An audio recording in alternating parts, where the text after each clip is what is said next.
Läuft das Band? Ja, dat. Dann los Jon.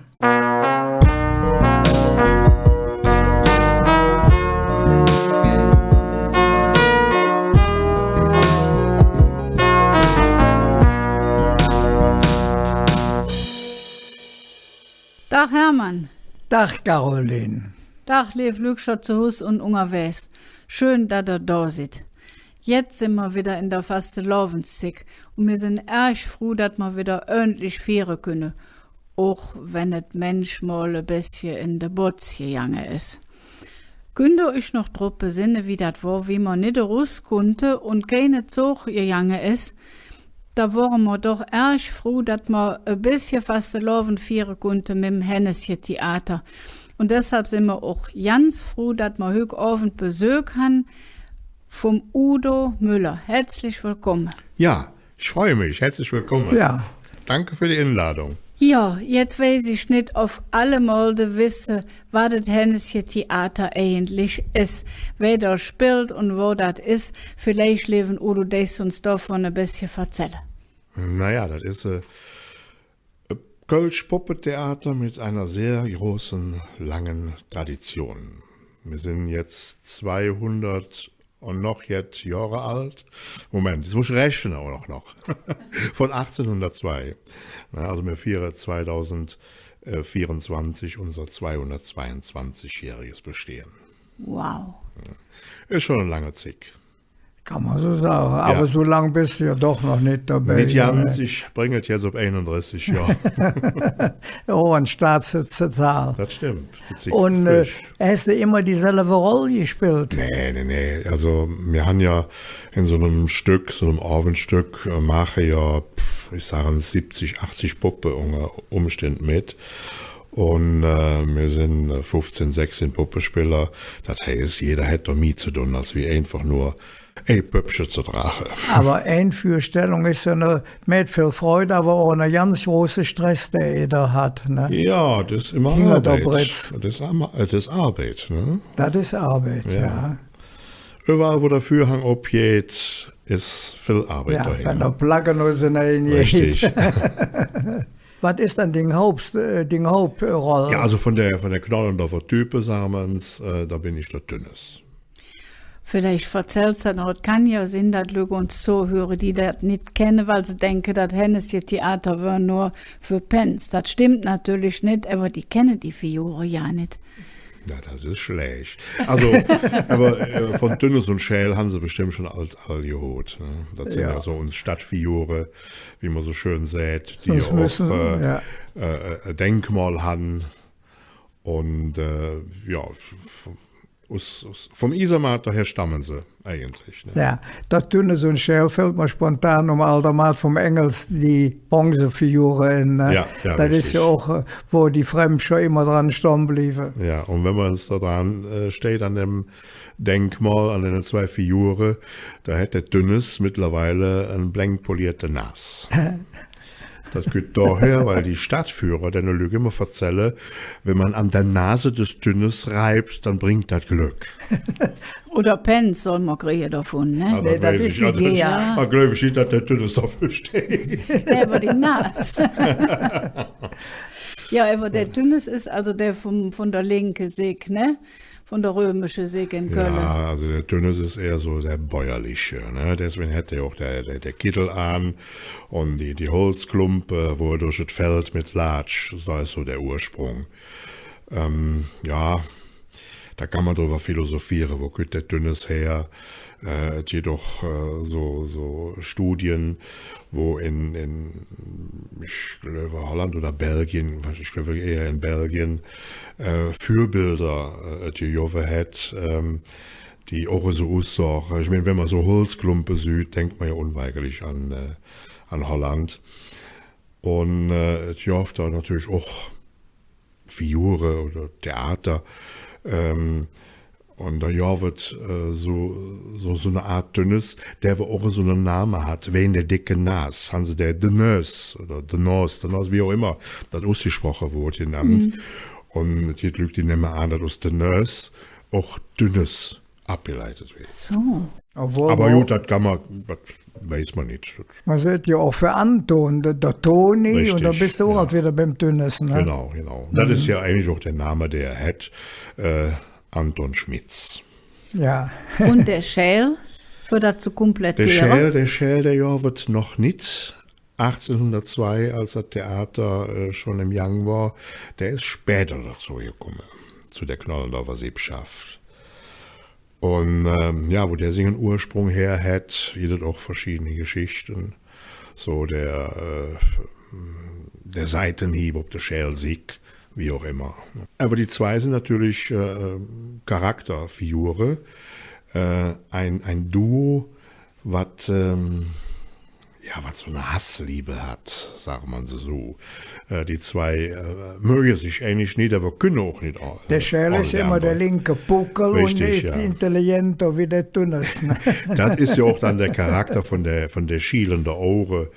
Er hat ja kein medizinisches Augenleiden, sondern er lurt mit dem linken Auge eine an, mit dem rechten schon hängen, wie er Metz einem in der Rücken stechen kann. Da ist ja halt bei den Beid so ähnlich etwas, ne? Ja. Und der Tönnis ist der gemütliche, der genöchliche, der Bur, man hat früher immer das Wort benutzt, der die Bauernschleue hat, was auch immer das heißt. Ne? Und der wird natürlich von so einem Schäl immer wieder benutzt, als Bauernopfer. Und am Schluss müssen sie sich natürlich wieder jähen haben und Freunde sind. Ne? Das sind ja ein paar andere fiese Figuren. Zenkmanns Kett, ne, ist doch auch so ein fies Vor allen Dingen, was auch kaum einer weiß, der Speimanes war ja auch im Ursprung eine fiese Kerl, eine Hingerlistie. Kannst du ja ein bisschen beschreiben, dass die Leute, die den noch nicht kennengelernt haben, wissen, wie der an seinen Namen kommt? Der Speimanes, ist ein Paradebeispiel für das, was man alles eigentlich nicht sagen darf oder bringen darf. Ne? Der Mann ist klein, kleinwüchsig, behindert, er stottert, später Lück an, wenn ich falsche Aussprache hätte und hat einen Buckel. Und man reicht sich ja wohl so viele Sachen ab, die ja diskriminierend sein sollen. Und es wundert mich, dass sich noch keiner über den Speimanes abgerecht hat. Ja, der darf das. Der wird er doch wieder dürfen, noch 200 Jahre. Ja, die sind ja auch alle integriert, ne? Dann haben wir Zenkmanns Kett, der Speimanes, ja, und das Hennesje vor allem, was der Name gebracht hat, ne? Ja, Hennesje. Johannes Knoll. Sind die irgendwie verwandt? Wer jetzt? Ja, Ungere, nein, die ganze Fiore. Ja, so kennen sich schon, sagen wir so. Aber ist nicht der eine das Kind von dem anderen? Ja, das geht auf die Autoren an. Also Henneschen und Bärbelchen, wenn man jetzt von der Kinderstöckelscher, oder wenn man so auf die Kinderstöckelscher lurt, sind ja irgendwo so wie Kasperle. Die hatten keine Eltern, sondern lebten bei den Großeltern.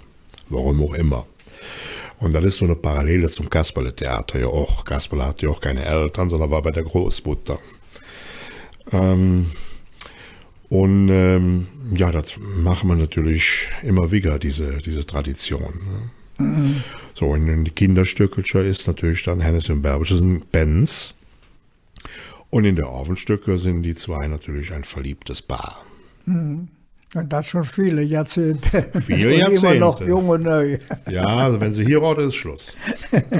Die ganz besondere Spezialität ist ja die Puppensitzung, ne? Ja. Da sind doch auch Figuren, die nur für die Puppensitzung gemacht werden, ne? Ja, sicher. Klar. Kannst du uns da ein paar Beispiele aufzählen? Wir können die jetzt leider nicht im Bild sehen. Das ist das Drama mit dem Pottklav, ne? Also ich wollte uns wieder eine alte Tradition aufleben lassen und dann hatte man vor ein paar Jahren angefangen, wieder Original-Karnevalisten mit ins Programm zu nehmen. Das haben die Leute immer gern, wenn sie so ein Originale sind, und dann ist es doch auch so, dass irgendwann in der Session der originale Karnevalist auch uns zick hat und gut dann selber. Und das ist immer sehr viel Erfolg und Spaß bei der Lück. Das könnte man gut an. Da hatte man vor ein paar Jahren angefangen mit Jupp Ment. Und, der Kölsche Schutzmann. Kölsche Schutzmann, ja. Und Jansen, der Treutemann. Ja, das Jahr drauf hatte man jetzt Thomas Küpper mit dem Ludwig Sebus, als sie das Lied neu aufgenommen haben und da ja mal in der Keller war. Leider war das nur ein Stream, wie man heute sagt, ne?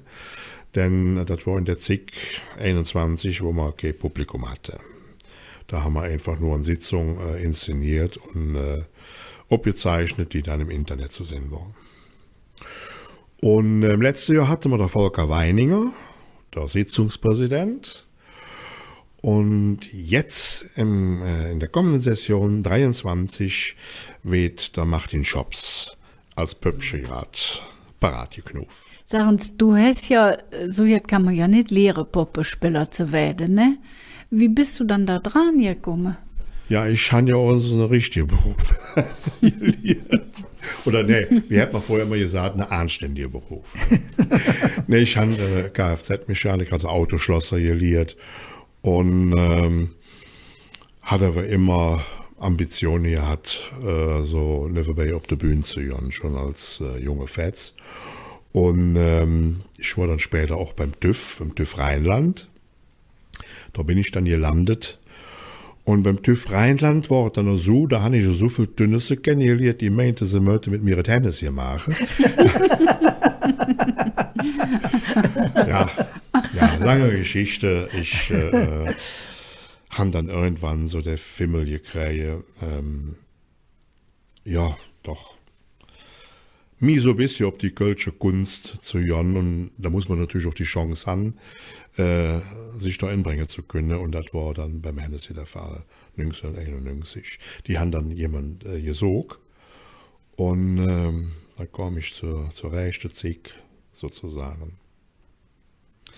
Und da habe ich halt den Beruf gewechselt. Hast du uns der Mehlwurms Peter? Ja, da war mein von der Stimme her passte das doch. Mehlwurms Peter war 1991 meine erste Rolle in einem Kinderstück.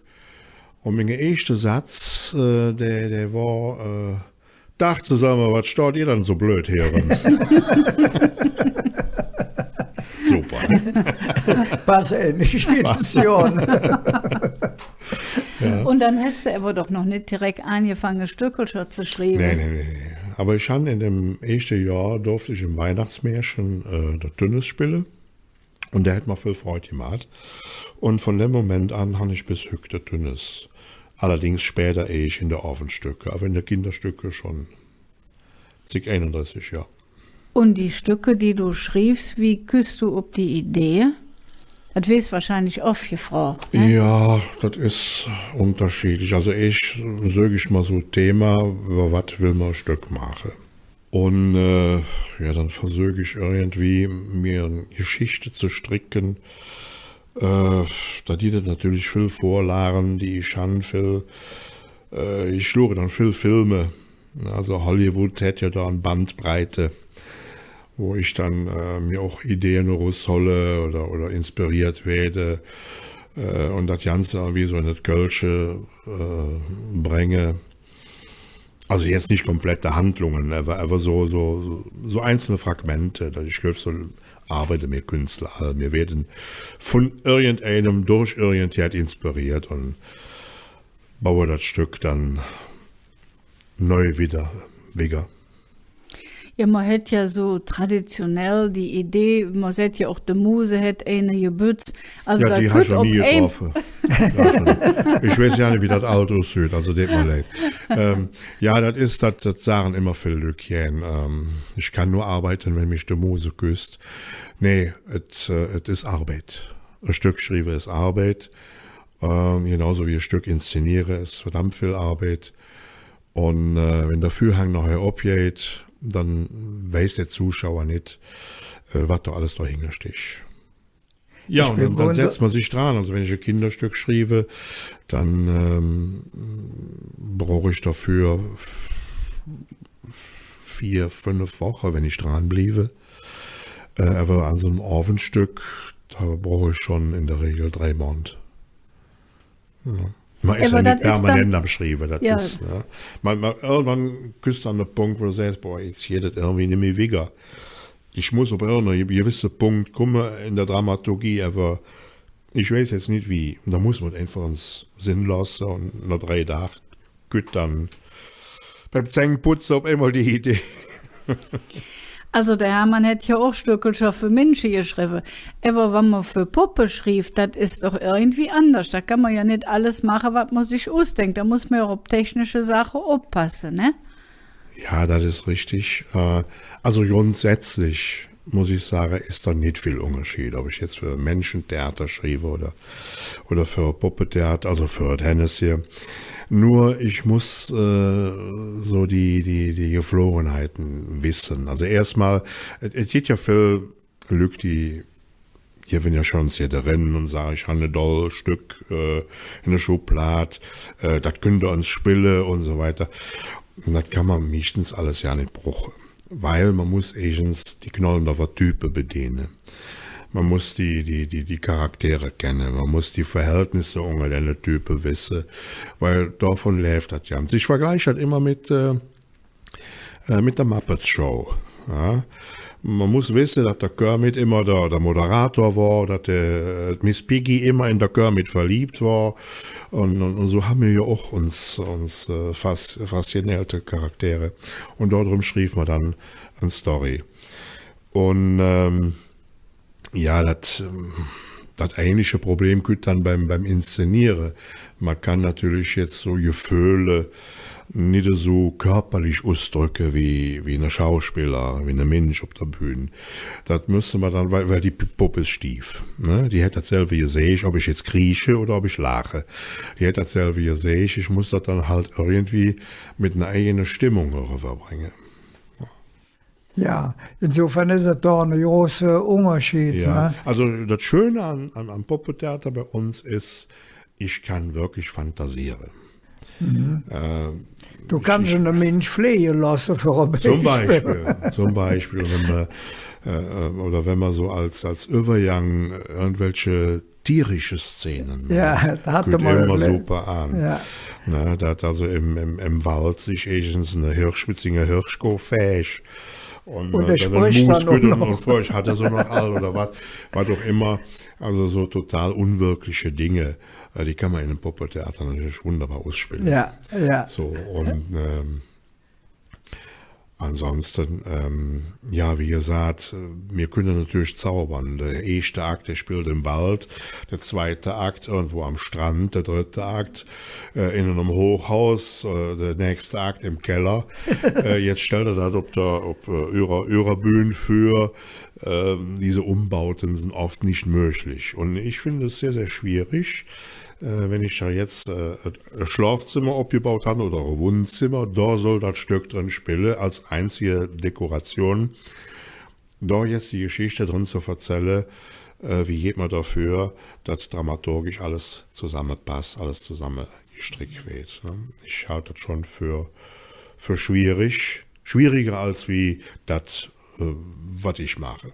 Und die Figuren sprechen ja allemal de Kölsch. Mhm. Hat sich das Kölsch verändert? Die Mieze, das ist ja eine Schwierigkeit. Wenn ich jetzt eine echte Mensch bin, wenn ich es nicht gut verstehen kann ich dem ob dem Mol luren, dann ist es leichter. Und die Figuren, die tun ja den Mol nicht bewegen. Mhm. Muss man dann ein anderer Kölsch sprechen? Oder? Nein. Das machen wir mit unserer Stimmung, mit der Art zu sprechen, aber das Kölsche soll ja auch bleiben, das wird auch bleiben. Es verändert sich halt.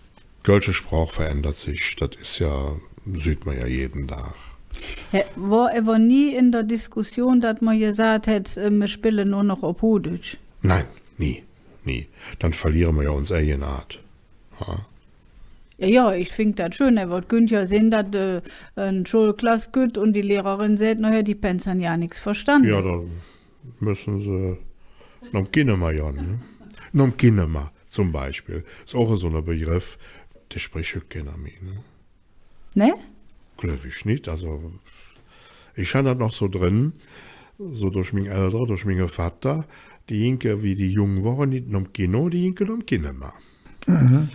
Ja, aber wer sieht das noch? Ja, auch, dass man für das Fernsehen Eugelskiss oder Schluffekinder mal gesagt hat, ne? Gerade schlufen können mal. Ich weiß auch nicht, wer das noch sagt, aber ich finde es schade, wenn es verloren geht. Ja. Wenn du jetzt nicht beim Henneschen bist du ever doch trotzdem jen ob der Bühne, ne? Schon da im Internet so jetzt hier sind, vielleicht erzählst uns davon noch ein bisschen immer, was jetzt gerade gut wieder die Zick, wo jetzt also der Adventszick gut. Und ich habe für Jahre unser Weihnachtsprogramm, Advents- und Weihnachtsprogramm geschrieben, besteht aus eine Leder und Gedichte. Und da trete ich immer jeden mit ab. Und wenn jetzt uns Zuhörer dahin hören wollen, wie kriegt man da die Tickets? Dies Jahr ja nicht. Das ist durch Corona ist das alles so der bare Raffe gegangen. Durfte man ja lange Zeit nicht. Und ich habe mit dem Thomas Küpper, mit dem Klimpermenschen, noch im Sommer darüber diskutiert, sollen wir das machen dieses Jahr wieder. Und da haben wir gedacht, das muss wohl sicher sein, weil man kriegt die Karte nicht verkaufen. Im Moment ist das alles ein doofe Zick. Aber ich möchte gerne wieder anjagen, nächstes Jahr. Das wäre dann, ich weiß das Datum, weiß ich jetzt nicht, aber es ist der Montag, am 1. Adventssonntag, 23, in Klettenberg im Bruno-Saal. Ja, ich hoffe, dass all die uns zuhören, sich das alt notiert haben, ne? Ja. Ja, wir sind ganz froh, du hast gesagt, du hast uns die Lädchen mitgebracht vom Henneschen. Das ist, wo ich jedes Mal einen Gänsehock von kriege. Aber ich, dass wir das spielen, dass ich sage, stellen wir uns 11 Fragen, die wir jedes Mal stellen. Ja, da fange ich jetzt an. Lieber Udo, was ist für dich typisch Kölsch? Vielleicht ein Beispiel. Der Dekotron. Schön, ja. Und das Hemsche. Mit so einer Kappe. Was hast du jen an Köln? Ja, wenn ich den Namen Köln höre, dann habe ich für eure das Kölner Wappen und der Dom. Ja. Dritte Frage. Welche Kölsche, das finde ich ein schön Frage, tut auf lebendig, das de jenens treffen? Ja gut, wenn du das, habe ich ja keine Chance dafür. Ja, Ich stehe natürlich ins Jen mit einem Willi Ostermann ein Bier trinken, Jan. Und auch die anderen, die danach kommen, der Karl Bühr, die ich aber noch gesehen habe. Ja, du bist ja noch jung. Ja, ich habe dieses Jahr Jubiläum. Ich bin 61 geboren und dieses Jahr 61 Jahre alt geworden und habe noch 61 Stöcke geschrieben. Boah. Tatsächlich. Wir sind jetzt noch bei der Frau. Jetzt kommen wir mal in das Verzell. Ich mache jetzt einfach wieder. Wo willst du dich engagieren, wie es jetzt getan wird, wenn du Bürgermeister von Köln wirst? Oh, ich wäre ein schlechter Bürgermeister. Ich kann jen meckere. Ich kann jod meckere, aber so politische Spitze hättet nicht leicht. Wo der ich mich engagiere? Ich kann es nicht sagen, ich weiß es nicht. Das ist schwer. Ja, mal einfach bei der Nächste. Was ist einer von den liebsten Plätzen hier in Köln? Das ist schon der Isermatt geworden. Ja, weil der Isermatt ist wirklich vielleicht nichts besonders Schönes. Ja doch, ich finde ihn sehr idyllisch. Vor allen Dingen im Frühjahr, wenn die Bäume schon am Blöde sind, da stehen ja echte Linden, ne? Passt ja, weil die Poppen sind ja aus Lindenholz. Aber ist es nicht schade, dass sie da Milovic woanders hin postiert haben? Ja, sicher natürlich. Ich habe ihn vermisst. Ja. Udo, was ist eins von Dingen liebste Liedchen auf Kölsch? Das kann ich ja sagen. Mein Lieblingslied ist am Dom zu Köln am Ring. Wenn du nicht mehr in Köln leben dürfen, wo würdest du dann hertrecken? Thailand. Tatsächlich? Tatsächlich. Aha. Was hast du Rosenmontag 2021 gemacht? Rosenmontag 21. Da weiß ich jetzt ja nicht mehr, da lag ich wahrscheinlich auf der Couch und haben mir irgendeinen Film angeschaut. Oh. Ja, für nix. Ja, Ich hoffe, keine Fastelavond, ja. ja. Ich erinnere mich aber der hängt ja auch mit dem Hennessy zusammen. Das ist so der Rosemond, das so Ja, richtig. Ach, ich hatte das verdrängt. Ich hatte deswegen verdrängt, weil ich selber ja nicht mitgemacht habe. Okay. Ja. Was wird dann ganz anders sein in Köln im Jahr 2050? Ist eine Fantasie-Frage. Das wollte ich immer erleben. Dann möchte ich 89 Jahre alt werden, weil ich die 2000 Jahre Feier ja erleben wollte. Ne? Was wird da anders sein? Ich hoffe nicht, dass das Hennessy-Theater dann nur noch ein Museum ist. Und ja, die kölsche Sprache wird sich total verändert haben. Ist Köln eine schöne Stadt? Das kann ich so mit Ja oder Nein nicht beantworten. Da bin ich zu befangen drin, weil Köln ist meine Heimatstadt. Und in fremde Städte sage ich mir, ach, das ist aber schön, hey. Aber jetzt Köln an sich, dafür bin ich irgendwie, ja, das ist meine Heimatstadt. Das Okay. die schöne Sache, die doch weniger schöne Sache. Du kriegst Besuch von einem, der noch nie in Köln war. Ein Mensch im mittleren Alter, sagen wir, Besuch für einen Tag. Was möchtest du dem jen zeigen von Köln? Ach, da fällt mir jetzt Schönes in. Ich habe Bekannte am Bodensee und die sind wirklich ins Köln gekommen, das erste Mal ob Fieberfastelavond.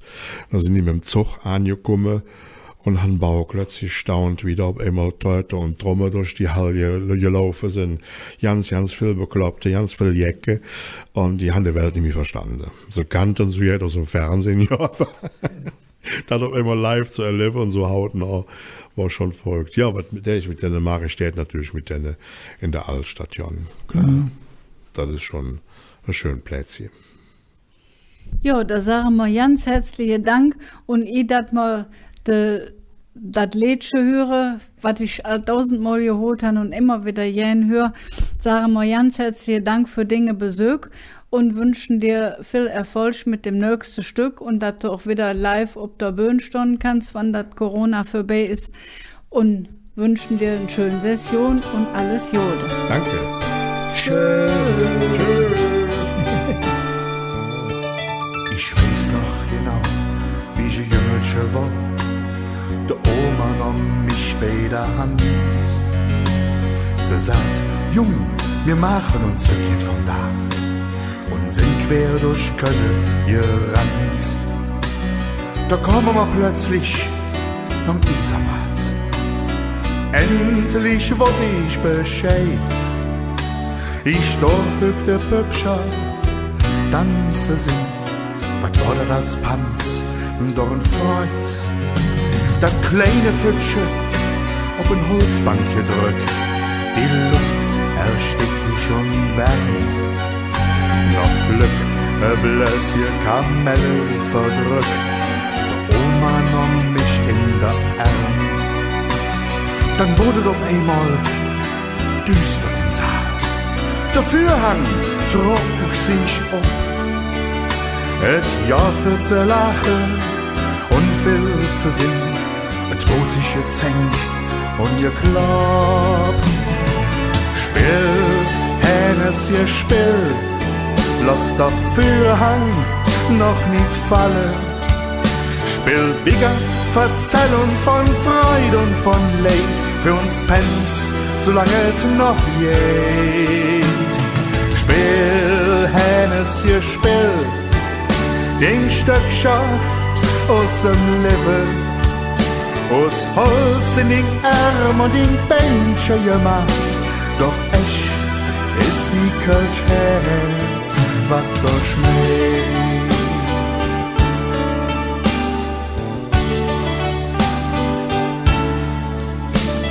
Wie gern hätt ich mit euch zusammen gewohnt, in Knollendorp, nicht weg vom Ring. Ob der Aalebank, die für'n Hüschen stund, saß der beste Mo im Sonnenschein. Wer schloch immer drin, wann et Sinn macht? Et Hennessy, der Kölsche Fetz. dat Bärbelche, dat Joldestück, kleite mir eigentlich et Hetz. Und ja wird je Zenk und Knies he im Dörp, dann wollt der Schäl ja nicht weg. Der Dünnes mit Singer Flötchen, ihr seh ich, hat immer viel Doge und viel Zick. Der Schneuzerkowski, der Sorge im Dörp, für Recht und Ordnung zugleich. Ein Mehlwungspeter, ob der Eck, so's das ganze Schmutzchen am Tisch. Spiel, Hännesje, spiel, lass der Fürhang noch nicht fallen. Spiel, Digger, verzähl uns von Freude und von Leid, für uns pennt's, solange es noch geht. Spiel, Hännesje, spiel, den Stöckscher aus dem Leben, aus Holz in den Arm und den Beinscher gemacht. Doch echt ist die Kölsch-Herz, was da schlägt.